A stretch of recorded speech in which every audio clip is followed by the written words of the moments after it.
All right, hey everybody, welcome back. I hope you're all doing well. Thanks for tuning in. Thanks for hanging out as always. So I put together a budget list for Vynnset in Blitz. This is for you new players out there, and for those of you who are interested in just building Vynnset for fun, taking it to an armory and seeing how it feels before you kind of invest in some of those more expensive pieces. So we'll go through the list. I'll talk through some of my choices, and then we'll jump on Talishar and see if we can pick up a couple games.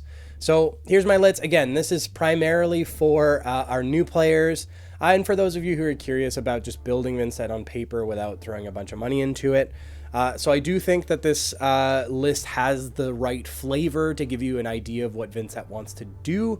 I will talk a little bit at the end about some pieces that I would look to upgrade into, like the 3 key pieces that I would have on my radar if you get tax tax season's coming up. So if you get a couple extra bucks, I'll tell you what you might want to look at picking up. So lots of new players, by the way, joining the game. I'm super stoked to see that. I do a bunch of giveaways on this channel, by the way, if you're just finding this, so make sure to subscribe. 500 sub giveaways just around the corner at the time of recording. But always doing giveaways on the channel, and tons of comments. You know, I asked most recently about your favorite moment of 2023, and there were lots of comments about, just getting into the game. So if you're new, welcome. Vynnset is a ton of fun, so I hope you enjoy it.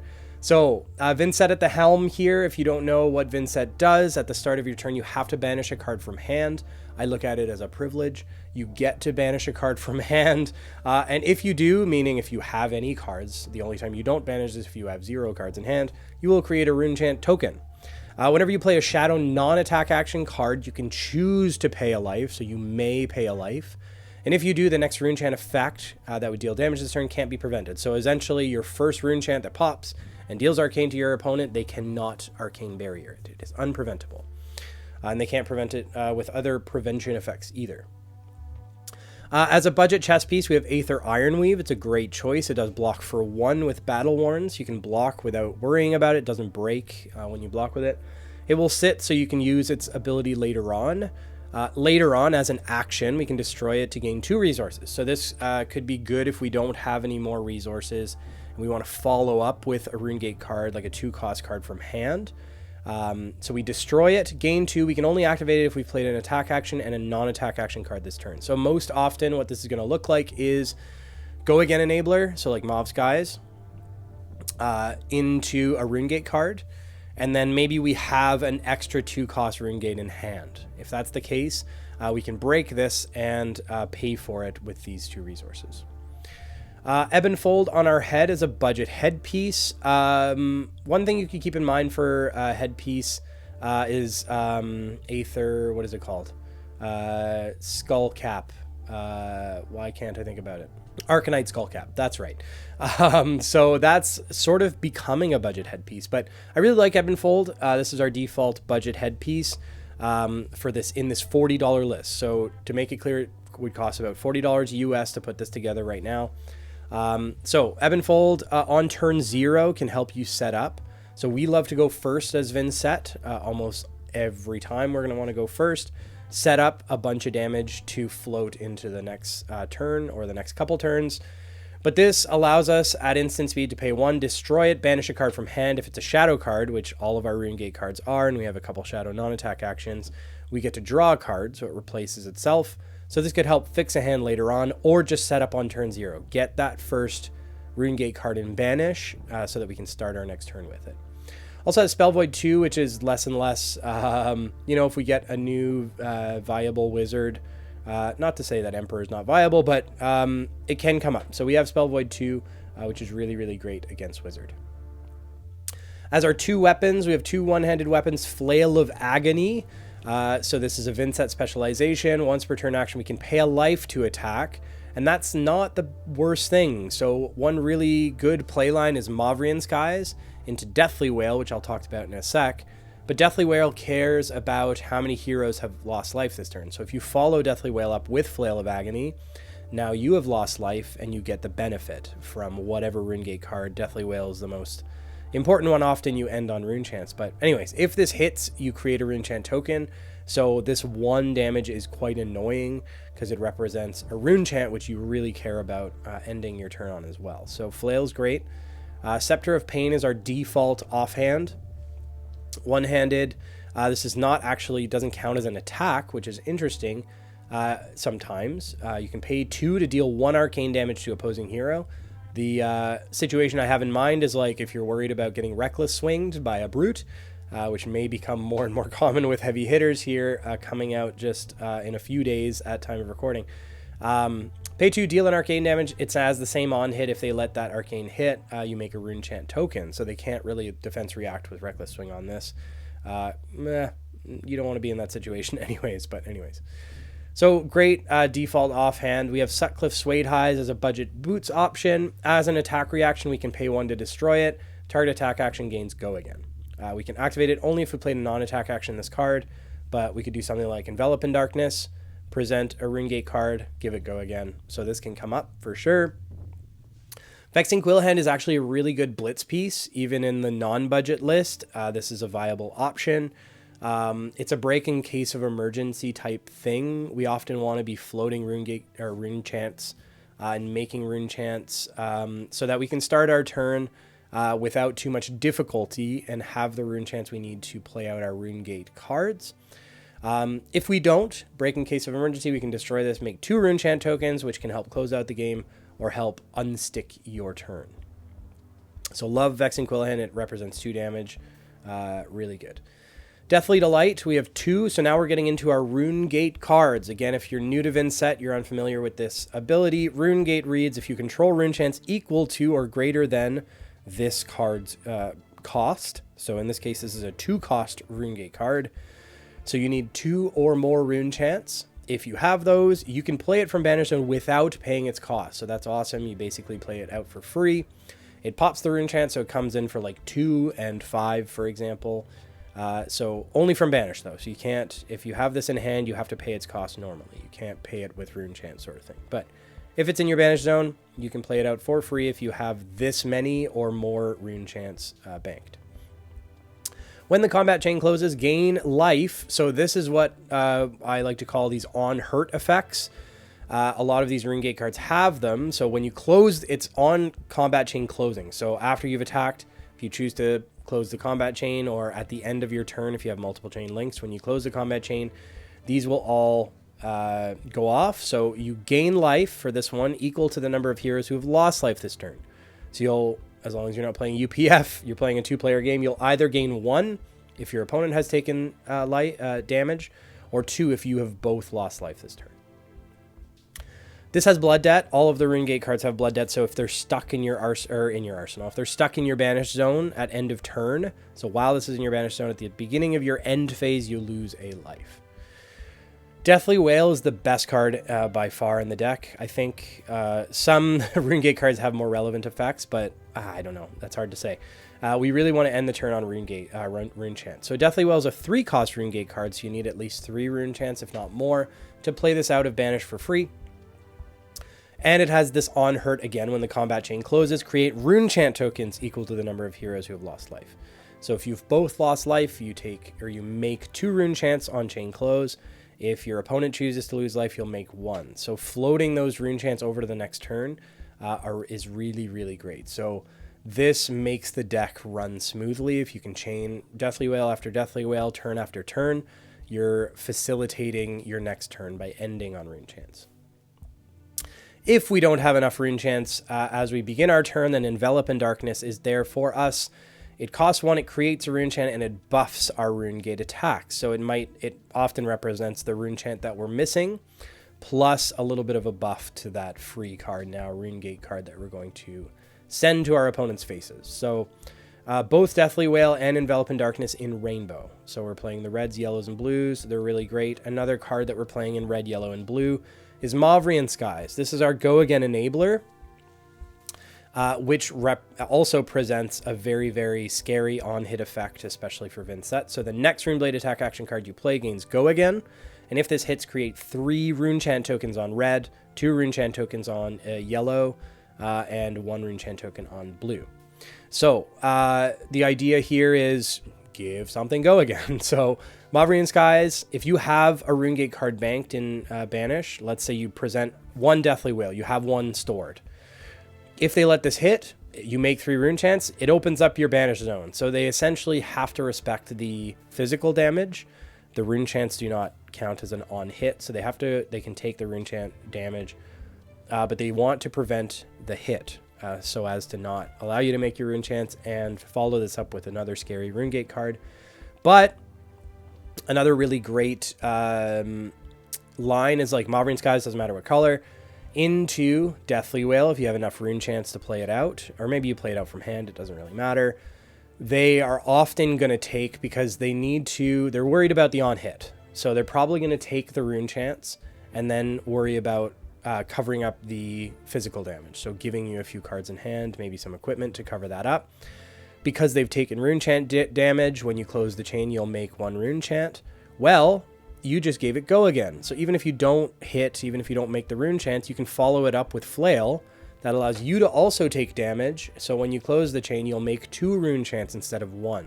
And ending on 2 rune chants basically guarantees that you'll be able to follow up your next turn with another Runegate attack. We have 2 red pummels in the main board. Pummel is a great budget option. Again, budget build here. This costs 2, and target club or hammer weapon attack gains +4. Yeah, we don't play clubs or hammers, so choose 1. This first option is never the option. We always choose 2. Target attack action card with cost 2 or greater, which is every single attack action card in the deck. So this can target every one of our attack action cards. Gives it +4, and if it hits, the defending hero discards a card. Best thing, and the reason that we're running Rainbow Mauvrian Skies, is if they're not expecting the pummel, let's say they cover up the 6 or whatever that you're presenting on your Mauvrian Skies' Runegate card. They cover it up, you surprise them with a pummel, it hits, you make the rune chants on hit from Mauvrian Skies, and you force them to discard a card. Really devastating, that can swing the game on its own. So pummel's a great budget build option. So yeah, 2 red pummels in the main board. I'll talk about the sideboard in a bit. Read the Runes. This is an amazing turn 0. If you see Read the Runes in turn 0, amazing. The best turn 0 play, banish a Deathly Wail, or banish whatever, really, but banish a Runegate card. Let's say it, banish a red Deathly Wail. Play Read the Runes. Pass. So banish the red Deathly Wail on Vynnset's ability makes you a rune chant. Read the Runes makes you 3 more. It doesn't have go again, but that doesn't matter. You're not allowing your opponent to filter. You're just passing, but you're ending on 4 rune chants and a banked Runegate card that you know you can play. So you're essentially floating 10 damage, okay? A 6, which is going to be free to play, plus 4 rune chants over to the next turn. So it's amazing. Turn 0, often if you're throwing stuff at your opponent's faces, they don't care. They'll give you their hand. They'll draw up anyways. So Read the Runes is an amazing turn 0 play. Alternatively, follow up a Mauve Skies. It could go again Runegate card with it. Float those rune chants over the next turn. Awesome. But turn 0, this feels so good. Runeblood Incantation. This is probably a flex slot if you want to play a little more aggressively. You could sub this into like even more pummels or whatever you want to do. But Runeblood Incantation is a great card, don't get me wrong. It costs 1. Non-attack action, it's not a shadow, but that's fine. Runeblood enters with 3 verse counters at the beginning of your next 3 turns. So at the beginning of your action phase, you'll remove a verse counter. It'll go down to 2 next turn, etc., etc. And you will create a rune chant token. So it just also allows you to, if you have this out, all you need is this in play plus a 2-cost Runegate card, and you'll be able to swing next turn, okay? Because on Banish, you'll make 1 rune chant with Vynnset's ability. Runeblood Incantation will tick down and make you a 2nd, and you can just swing with your 2 costs. So it just helps smooth your turns out. You don't want to see this late game. That's what really hurts, a 2-block, and you don't really want to see it late game. So that's where this comes in and why it's sort of a flex slot. But anyways, it's still a great card. Helps smooth out your turns. Bantam Wraith is just another 2-cost Runegate card. Swings for 6, vanilla. So there's no sort of on-hurt ability that we need to worry about. But we just need a certain saturation of Runegate cards. In this case, 2-cost Runegate cards are really great. So we're playing it in red and blues to pump up our blue count, and this is a valid attack as well. So for 4 on blue, 2 cost, often free, because we can get two rune chants fairly easily. Okay. The one thing I did not want to compromise on in this budget list, so the cards that are basically most expensive, or the bulk of the cost, are in these widespread cards. So we have 3 Majestics, 2 of each, Widespread Ruin, Widespread Destruction, and Widespread Annihilation. They're unique cards. They have different abilities. Widespread Ruin costs 2, so it's another 2 cost Runegate, which is amazing. Majestic, the on hurt, when the combat chain closes, each hero's lost life banishes the top card of their deck. This can be useful for you, because you might also banish the top of your deck if you've lost life, but often it's just milling your opponent 1 card. They don't really care about this on hit. As we move up, yellow Destruction, they all come in for 6, by the way. This one costs 3 cost Runegate. When you combat chain closes, each hero's lost life banishes a card from their arsenal. So this forces your opponent to maybe deal with the rune chants you're sending at their face, because even if they don't let this hit, if they take a rune chant, if they lose life, they'll have to banish a card from their arsenal at end of turn. So very scary on hurt ability on this one. And then Widespread Annihilation for 4, so the cost is increasing. 4 cost Runegate card. This one, when you close the chain, if your hero, or if you or your opponent have taken damage, you or your hero will have to banish a card from hand. So this is threatening cards from hand. This often just says, like, if you play this out, it often just tells your opponent, give me your hand, because they're going to have to pitch for the 4 rune chants minimum that are coming at their face, plus cover up the 6. So they're often just going to give you their hand. So amazing card. Let's talk about the sideboard. So we have a 36 card main board. We're going to bring in 4 cards depending on the matchup. I have 8 cards for you guys to choose from in the sideboard. I have Pummel at blue. So 2 cost, pumps your attack +2 instead of +4. Same on hit. If it hits, the defending hero discards a card. This helps to pump up our blue count. And it's also a relevant attack reaction that we care about. So I really like Blue Pummel. If you're trying to be a little bit more aggressive, this will come in. Putrid Stirrings. So if you're bringing in Putrid Stirrings, you're going to bring in the Blue Pummels as well. So if you're up against like Bravo or a very blocky deck, or maybe one of our new Guardians, if you're into fatigue, you will side Putrid Stirrings and Blue Pummel. So this will give you, so Putrid Stirrings is a 3 cost, which is why we need more blue cards in the deck. You can play it from Banish, so this can be that card that you banish at start of turn to Vynnset's ability. Play it from Banish, next attack action card with Runegate gains +5. So for big blocky Guardians, this allows you to sort of try and get over that wall or their armor. So you can kind of like set up for a couple turns if you're not that afraid for them to swing back. Pump your attack, make it giant, swing in for like 20 something on 1 attack, maybe pummel it. So you're going to bring in the Blue Pummels and the Putrid Stirrings if you're trying to get over a wall. Okay. Blue Pummel at the very least if you're trying to go aggro. So I think the choices are like Blue Pummel +2 defense reactions for aggro package, Blue Pummel plus Putrid Stirrings for against fatigue. And if you're really worried that you're not going to be able to keep pace with an aggro deck, then you side in the defense reactions that we have. So let's take a look. We have Reduced to Rune Chant, which is great. It costs 1 less to play for each rune chant you control. So it would cost 0 if you control 1 rune chant.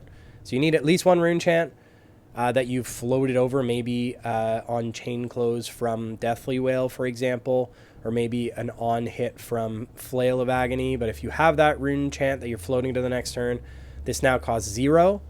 0 cost, 4 block defense reaction that makes you a rune chant token. So then you'll have 2 rune chants instead of 1. Sometimes you need to pitch for it, which makes it a little bit awkward. But essentially, if this is free, it's a 0 for 5 value, the 4 block plus a rune chant, which is really good. So I actually am getting more excited about Sigil of Suffering. This is a 0 cost defense reaction. Unfortunately, blocks for 3. However, it deals 1 arcane damage to the attacking hero. If they've pitched all of their resources, they have an empty hand, they have no choice. They're going to take this, right? Unless they have some sort of prevention effect on armor. But anyways, if you have dealt arcane damage this turn, this now blocks for 4. So it's again a 0 for 5 essentially. It's a 0 that deals 1 arcane and blocks for 3. And if the arcane hits, it blocks for 4 all of a sudden. So it makes for this interesting interaction during your opponent's turn. If I'm going to side in some defense reactions, I actually favor the Sigil of Suffering. So this comes in, especially against aggro decks who don't want to be pitching. They're trying to be as efficient as possible. They're not going to want to block the arcane. This comes in and the blue pummel comes in. If I want more defense reaction, then all 4 defense reactions come in. But maybe like, 1 blue pummel, 2 Sigil of Suffering, and 1 reduce. I guess what I'm trying to say is I often side in the Sigil of Suffering before the reduce rune chant, because this can feel very awkward if you don't have a rune chant banked. Because if you have to pitch for this, let's say you pitch a 2 cost, essentially you make this card plus the card you pitch 2 blocks, which is not great. So yeah, keep that in mind. A couple sideboard pieces, Grimoire. As an instant, you can pay 1, banish it to create an Eloquence token. Eloquence simply gives your next non-attack action card go again. So this can be relevant end game if you want to give Read the Runes go again, make 3 rune chants, follow it up with a big, scary Runegate attack, potentially Widespread Destruction, something like that. So it can be relevant late game, but you don't want to pop it too early because it does have Blood Debt and there's no way to clear it. So it will slowly kill you over time. It will deal that 1 damage at end of turn. So Bloodied Oval, new card from Heavy Hitters, might also be a valid option here for an offhand. It just represents 1 extra life. So that's one to think about. Or Tessin. If you want options for offhand, Tessin can help fix your hand. So those are 2 that you could look into, budget options as well. Also have Dance of Darkness in here for now. Can be relevant against Wizard, but again, not huge in the meta right now. If your hero would be dealt damage, you may banish this to prevent 2 of that damage. It does have Blood Debt, though. So again, it would be like a break in case of emergency. Late game, maybe Bravo is trying to kill you with that dominated attack, and you can prevent death sort of thing, give you 1 more chance. And they might not have this, they might not see this, so could bamboozle them, but just an interesting piece. Also flex slot. So yeah, think about what you might want to put in these 2 sideboard pieces. But I do otherwise think the deck is quite solid. Feels pretty good. So I'd love to hear what you guys think. I'm going to, this list will become public and it'll be stapled to this video. So you should be able to find it. If you just go public decks, and sort by decks with YouTube videos, you'll often see mine pop up. So here's, if you just scroll down to Vynsets, here are my budget Vynnset builds for CC. And my experimental build, which I haven't updated in a while, is a little bit lower down, but I'll have to check out these new Vynnset decks that are posted. But anyways, take a look at that. Let's jump on Talishar. I have it loaded up here. See if we can, pair into a couple interesting decks. See how the deck goes, see how it feels. But yeah, I do think it feels quite powerful, especially for a budget list. Data Doll. I've been interested in building Data Doll just to see. So this will be an interesting, maybe they've gotten some, support here, obviously, in Bright Lights. So let's see how it goes. I'm not overly worried about what they're going to be presenting on the other side of the table. So I think we're going to just lean a little aggro. Might 1 Sigil of Suffering, 2 Sigil of Suffering. Nah, let's do 1 Putrid. Let's just try and lean more aggro and see what they have for us. So regardless of who's sitting across the table from us, like obviously this is not a super meta hero. I think just like playing out the hands can be really helpful. They're just choosing about their armor here, adaptive plating, but yeah, like playing through some hands, talking through how we approach some hands, the lines is really helpful. So let's see what we can figure out here. I think they're going first. Okay, I'm player 1, I guess. So dumpster dive, boost. If an item was boosted, which it was, something happens, gets +1, sure. They get to play that. Plasma Mainline. What does that do? 5 steam counters. Cost 2 or less, enters the arena. You may remove a steam counter to do something. 5, we're happy to block. This Deathly Whale is a good banish target for turn 1. I wouldn't mind sitting on the pummel maybe. So we can give them Phantom Wraith. We might need the Envelop to unstick us is the issue. Maybe I'll give them the blue pummel. Yeah, that feels fine. Teklo, make a couple resources. They're getting some free value here, which is nice. Remove a steam counter from place. Oh, you can put a steam counter from it onto the other thing. And this one enters with 4. Start of your turn, destroy it unless you remove a steam counter. Yes, ward X. Interesting. Interesting. Pistol. Fire pistol. We'll give them the yellow envelop. We're probably just setting up on turn 1 anyways. I wouldn't mind sitting on this in Arsenal, but we'll see what we draw into. Not that interested in taking too much damage here on turn. So they've boosted. I have to give them equipment, which is fine. We can just give them something that doesn't block. Give them something that doesn't block, and we'll block it out. We're not too worried. We'll see what we draw into. Another pistol, so this one will... So they were able to go quite wide on turn 0, which is... They've had a really good turn 0, actually. Impressed. Okay, I think we want to... We could actually present the Deathly Whale and roll a couple rune chants over to our next turn. They might have a lot of no blocks. So I don't mind pushing... Like, often we're trying to set up on our first turn, but I think the call here is to actually... We're going to pay for one of these, so... I chose to take the life so that we guarantee, so we're not going to choose to take the life on both, obviously, but we guarantee that the first rune chant will hit because it's unpreventable. They don't have any AB actually, so all of the rune chants will hit. It'll buff our Deathly Whale and we'll roll 2 rune chants over the next turn. So we don't really care to sit on a Runegate card right now. Chances are they have a couple no blocks or a no block in hand. So the ward is unfortunate for mini force field. I think what happened there is it just popped on the first unpreventable arcane because the ward tries to prevent it. It can't. They rewound. I think maybe they were trying to figure out what happened to their mini force field, but we've done the things already. So yeah, mini force field tries to prevent the first one. It can't, so it pops. They get no value from it. All good. So they were just rethinking their blocks. So they might try and fix their hand. Nope. So we end on 2 rune chants. We're happy with that. A little bit of an awkward turn. All we care about is widespread destruction in hand. We'll probably shove pummel in arsenal. Unless they really don't present much, we could pummel it. Boost 4. Maybe they have a bunch of boost cards.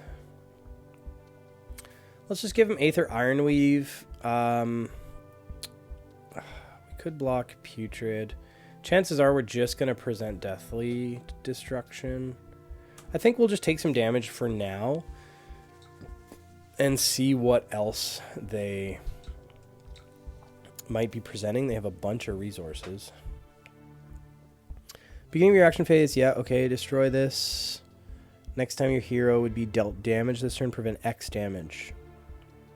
Okay, so they could destroy it after our rune chants go away to prevent 5 damage, which is pretty good.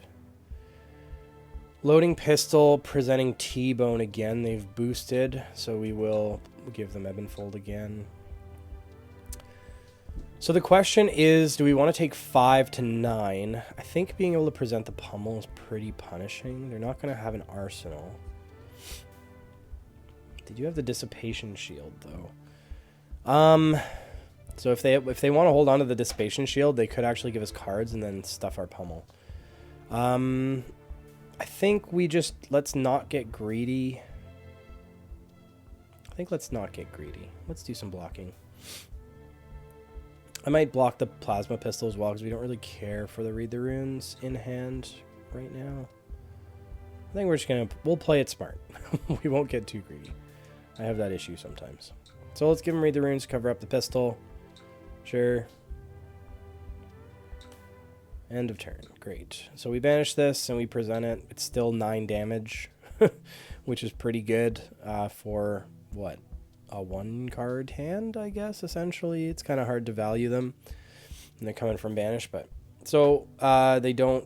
It's taking time because it's asking if they want to pop Dissipation Shield. They don't want to pop Dissipation Shield. They probably will on this attack, though. So they won't lose an arsenal, unfortunately, but they do still take, what, 4? So they'll present 5 of this 6, take 1. Yeah. And then we'll just sit on this pummel, which will be punishing later. I'm thinking we'll have to pop Vexing here pretty soon. Both of these 3-cost Runegates, this will be impossible to get out right now. So we'll block with the Annihilation. What did they hit? Dissolving Shield. I like Dissolving Shield. It's a good card. I think I've seen this list, actually. It's really interesting, sort of... You can get a lot of value out of these prevention effects. We got lucky on that, the ward one. Kind of stuffed that, but... So we'll give them Annihilation, because I think our play is to pummel them next turn, but Vexing Quillhand to either open up one of these, depending if they end on an Arsenal or not. So Annihilation's not going to be a thing that we need to hold on to. Actually, yeah, I may have messed up. A line that I did not see originally was, if we banish either Deathly Wail or Destruction, pop Vexing Quillhand, we end up with 3 rune chance. Mauve Skies give it go again. With the Annihilation holding back for resources, we could present whatever we rune gated plus whatever else from hand. I still think playing to the pummel is pretty good. So instead, like preventing some damage here, preserving our life total, and then playing towards pummel is a viable option, but I didn't see the... we could have held that back for resources. So mini force field. We're not going to be able to make anything unpreventable next turn. Zipper hit. Data Doll. Banishing Plasma Mainline. It's a really interesting deck. I like it. Zipper hit for 3 boost. So they're not going to have an arsenal, so I think we want to... Well, we need to hold everything, right? So we have to... No, we don't. Because we just need to banish this, pop this, and we need resources for pummel. So I think we're good just blocking this. And then they might pistol us. So we'll take 2 to 12. They do have a lot of damage prevention available to them on their turn, which is pretty good. Might actually... Well, the force field again kind of gets stuffed by our rune chance. So break Quillhand, make the 3 rune chance, unstick our hand a bit. And this is a fine... Like, I like to hold on to this as long as possible, but like... Now that our opponent is getting a little bit down in life, it's an okay time to do it. We might struggle a little bit, depending, but Deathly Wail's great because it allows us to kind of float some, float some rune chance over. So I'm going to reread this again. 3 steam counters, instant, remove a steam counter from this, prevent the next 1 damage. Got it. So they're going to prevent the rune chance as to not lose their ward with the Dissipation Shield, which makes a lot of sense, or Dissolving Shield. So preventing all of that. Now they have a nice big beefy ward, but we are still going to surprise them with a pummel, so they might just choose not to give us any cards from hand, thinking that the mini force field will be enough to prevent. Yeah, so they're going to give us this mini force field, but what they're not expecting is 4 more damage. So now it's 8, and it will hit. They will have to discard a card from hand. So they'll take 3 here. It's not the end of the world. after the 5 prevention. Yeah, go to 4, discard a card, so now they only have 2 cards in hand for their next turn. We drew into another pummel, and we end the turn on a rune chant. So this is great. We get to, and we could actually play Incant if we're willing to take damage here, which I think we might be. There's no relevant on hit, so we're gonna just take this. If we are forced to block, we just give them Incant, but we'll see. They're just gonna be doing some banishing. We don't care about Hadron Collider. They don't have any prevention, so they're in trouble here. Yeah. The Data Doll deck is really interesting, though. You know, again, not very meta, but I'm interested in trying it out just for fun. It just plays so differently. You're relying on that prevention, damage prevention now to make up for, you know, the fact that she has less cards to give you for block, which is really interesting. I think we're fine just taking the pistol. We're going to get a little greedy, but we have a life lead, so yep, you can pistol this again, that's fine. So, banish this. We're going to play this out with a blue. So the other great thing about Pummel is pitching a blue to pay for either an envelop or this, which can facilitate our next turns, still floats to present Pummel. They're going to go to 2 with no AB and no way to prevent our rune chance. And we're going to be threatening 10 here, which is what they don't know. So even if they have 1 no block, they're going to have to throw some adaptive plating at the very least in front. But they might have a defense reaction?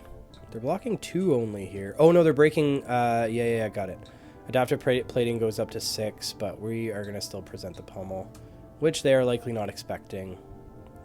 So I think this will be GG's unless there's something. Yeah, good game. Very good game. All right, since the games are so fast, we'll see if we can jump on and grab another quick game here. See if we can get paired into a more meta here. It doesn't really matter. Again, you can kind of see the main point is to show you the flow, the different lines, how the deck plays. What I did forget, so if you're still watching, a little bonus content is the upgrades that I would consider after this $40 build. So, Carapace. So Dyadic Carapace is relatively cheap. I think it's about 25 bucks. And it represents 3 more health. So it blocks for 2 temper. So it blocks for 2, then it blocks for 1.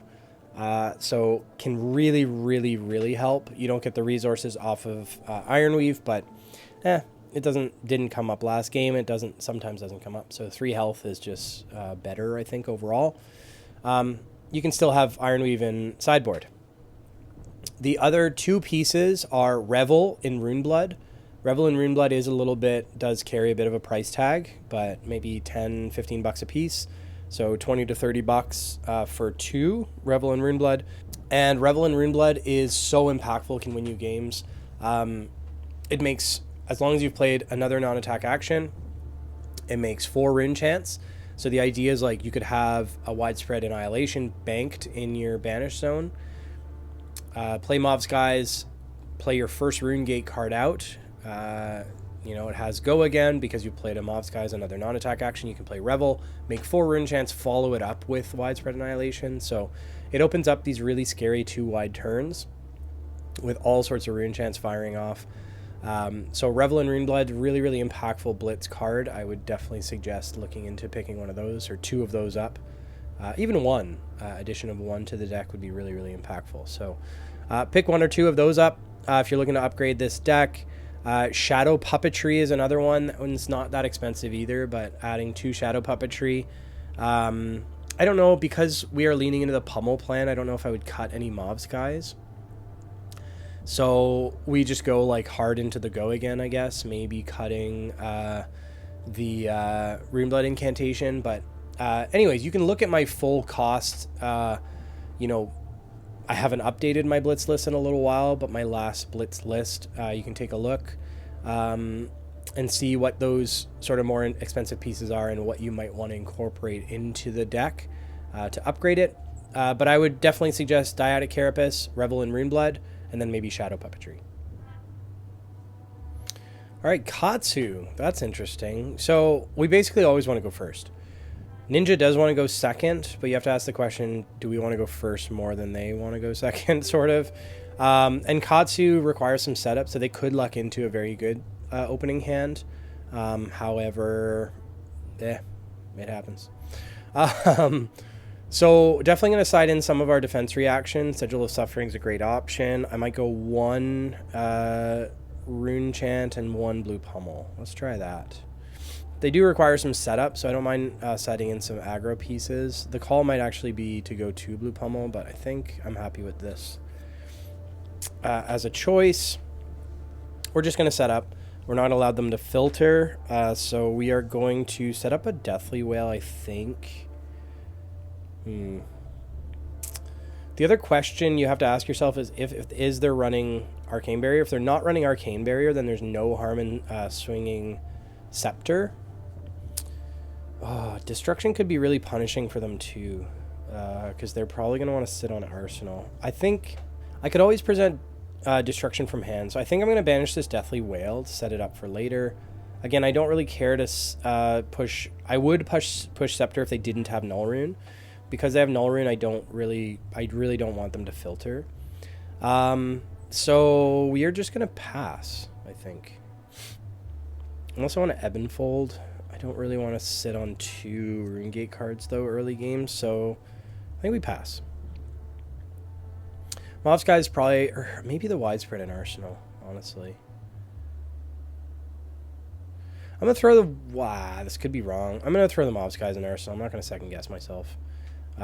We didn't draw into a blue to be able to present this from hand, but we don't know if they're going to sit on Arsenal or not.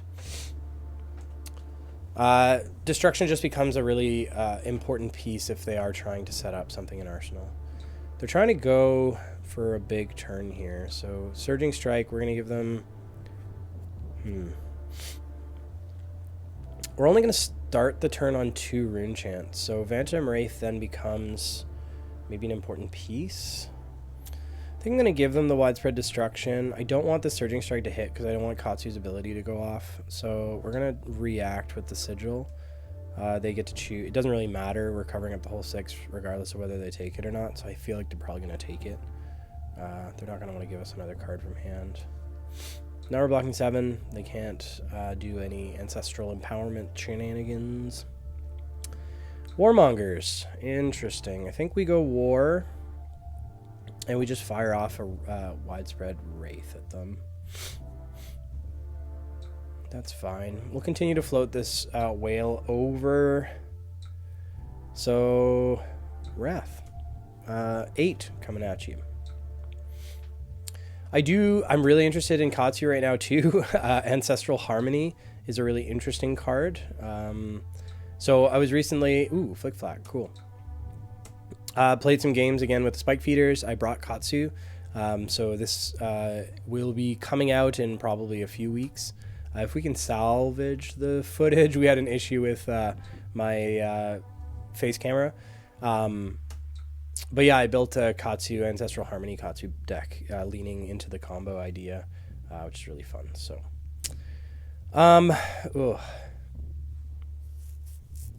So we have Envelop, so we can get to 2 Rune Chants. I don't know. I kind of want to present this from hand. I also don't want to let this hit once again. So I think we're going to try and cover it up. You never know. They might have the follow-up piece, but I don't want... Yeah, they do in this case, which hurts. This is not looking great for us. We might have to break in case of emergency early. This can't hit. We can't give them a draw. So I think I give them Deathly Whale. We're just going to banish on our next turn, break Vexing, come up with Deathly Whale. This is not the smoothest game. Our deck is not running super smoothly, so we'll take the Kadashi there, obviously. I think Envelop in Darkness is more of an important piece right now.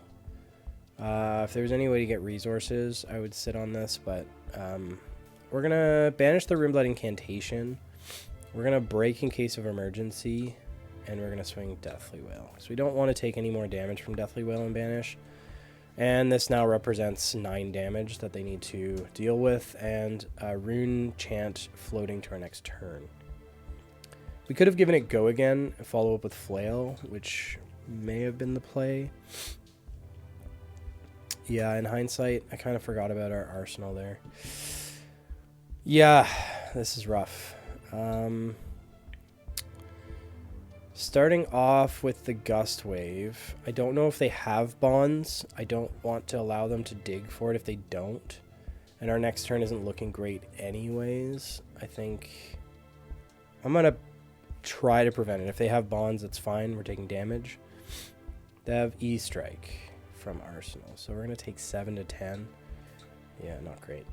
Not great, but we don't have much of a choice. We drew into nothing, but I guess we could have ebb and folded to try and fix our hand. We still can, but I like Reed as a setup, so we're just going to take 7, unfortunately. Katsu trigger doesn't matter. And banish the Envelop, Reed. Now we have 5 Rune Chants, and pass.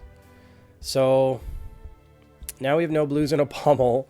Again, like, it happens, right? Sometimes our hands don't line up, but we're at life parity.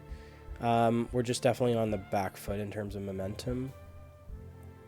I wish we had a blue, so it would allow us to basically go either too wide or present pummel or both.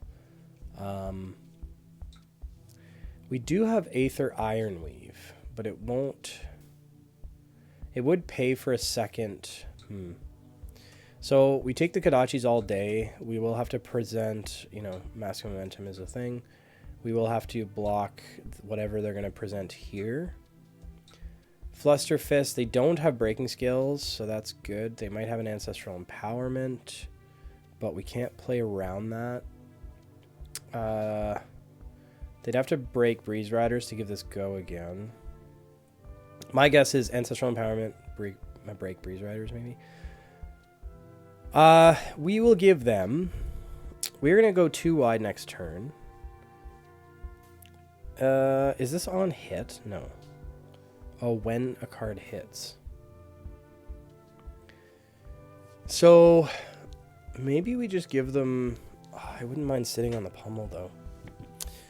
The question is, do we get greedy or do we get really play around? It could just be Razor Reflex. We're not going to get greedy. I mean, we are going to get greedy. Let's give them Delight. I think we care more about just presenting big numbers. Ancestral. I call it. Damn it. Okay. Hit. Breeze Riders. Are they going to make a bunch? Oh, and then they get double. Oh, no. Oh, everything sucks. I should have given them the pummel. I called it. Yeah, we should have just overblocked there, given them pummel as well. We still get the same turn. So I got too greedy. I wanted to sit on pummel and arsenal after our next turn. But now we are going to pay for our greed. No good. No good, no good. We will just pay for our sins by taking a bunch of damage. They didn't break it before, so they're not going to break it here. One more thing. Oh, for 4. Yuck. Let's go to 2. Oh, they have one more card in hand, too? Oh, God. Yeah, this is really not good. I think we're just dead. Warmongers. Oh, so bad. So bad. So we can't even go too wide here. Oh, that's really unfortunate. We're still going to go 6 and 6. So we're going to strip cards from their hand, but that really hurt. I have some serious regrets for not just overblocking that, which I knew I should have done, but it is what it is. They're probably only going to...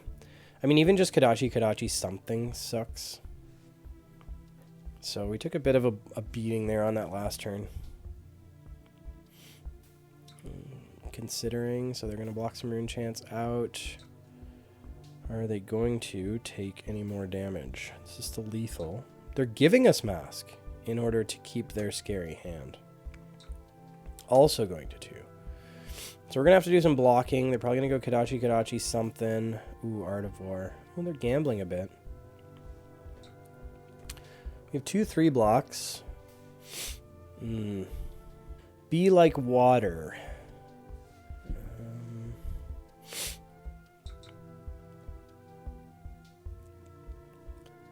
Mauve. Let's just go for the clean block. They're probably going to go Kadachi.